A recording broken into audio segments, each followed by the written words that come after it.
अब हम वंशानुक्रम एवं वातावरण के बारे में बताएंगे। वंशानुक्रम मानव अपने जीवन में जो कुछ सीखता है या अर्जित करता है उसके दो प्रमुख कारक होते हैं, वंशानुक्रम और पर्यावरण। वंशानुक्रम जीवन निर्माण का कार्य करता है जबकि वातावरण जीवन पोषण का कार्य करता है।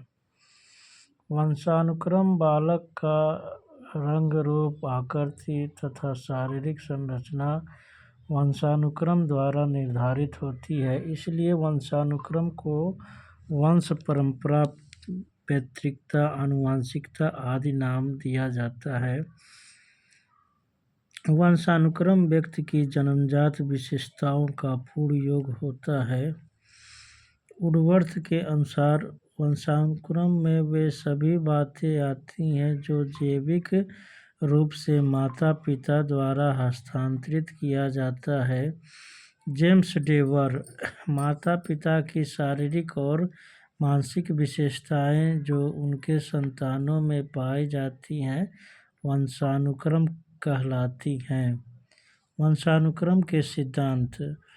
वंशानुक्रम का अध्ययन करने के लिए निम्नलिखित सिद्धांतों का उपयोग किया जाता है। पहला, निरंतरता का सिद्धांत। यह सिद्धांत बीजमैन ने दिया था। इनके अनुसार गुण समाप्त नहीं होते, एक पीढ़ी से दूसरी पीढ़ी में हस्तांतरित होते रहते हैं। जीव सांख्यिकी का सिद्धांत। यह सिद्धांत फ्रांसीसी वैज्ञानिक गाल्टन ने दिया था। एक बालक में माता और पिता दोनों के गुण समान रूप में आते हैं। अब है अर्जित गुणों का सिद्धांत। यह सिद्धांत वुडवर्थ ने दिया था। पर्यावरण के आधार पर किसी व्यक्ति के द्वारा अधिगम किए गए गुण का प्रभाव उसके वंशानुक्रम पर नहीं पड़ता है। और जो है भिन्नता का सिद्धांत। यह सिद्धांत सोरेंस ने दिया था। भिन्नता का मुख्य कारण माता पिता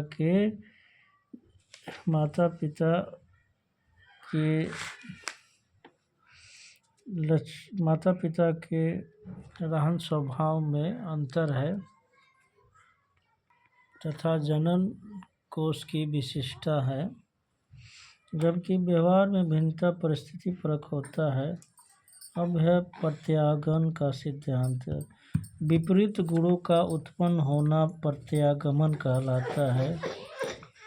बालक पर वंशानुक्रम का प्रभाव। थर्नडाइक के अनुसार बालक पर वंशानुक्रम का निम्न प्रभाव पड़ता है। शारीरिक विकास पर प्रभाव, व्यावसायिक योग्यता तथा बुद्धि पर प्रभाव, बालक के चरित्र पर वंशानुक्रम का प्रभाव।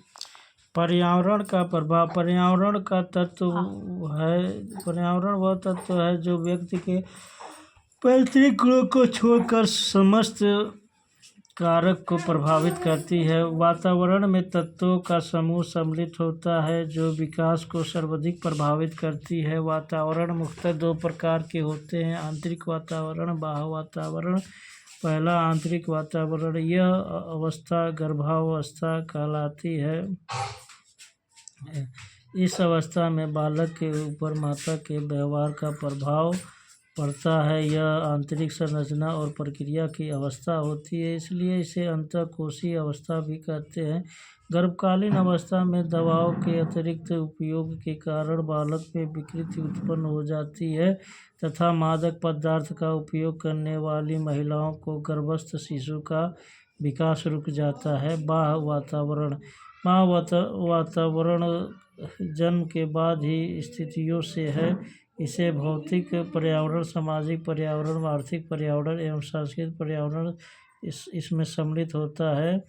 बालक पर पर्यावरण का प्रभाव। बालक के मानसिक विकास, शारीरिक विकास तथा बुद्धि पर पर्यावरण का प्रभाव पड़ता है। इसके अतिरिक्त कुछ प्रभाव निम्न है: शारीरिक अंतर पर प्रभाव, मानसिक विकास पर प्रभाव, बुद्धि पर प्रभाव। वातावरण के कारण विश्लेषण की क्षमता बढ़ती है। जुड़वा बच्चों पर प्रभाव। जुड़वा बच्चे की अलग अलग वातावरण में रखकर उनके व्यक्तित्व का अंतर किया जा सकता है। बालक के बहुमुखी प्रतिभा पर भी पर्यावरण का प्रभाव पड़ता है। जैसे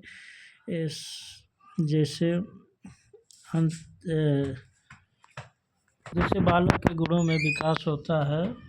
वंशानुक्रम एवं वातावरण का संबंध, यह दोनों एक दूसरे के पूरक होते हैं। वंशानुक्रम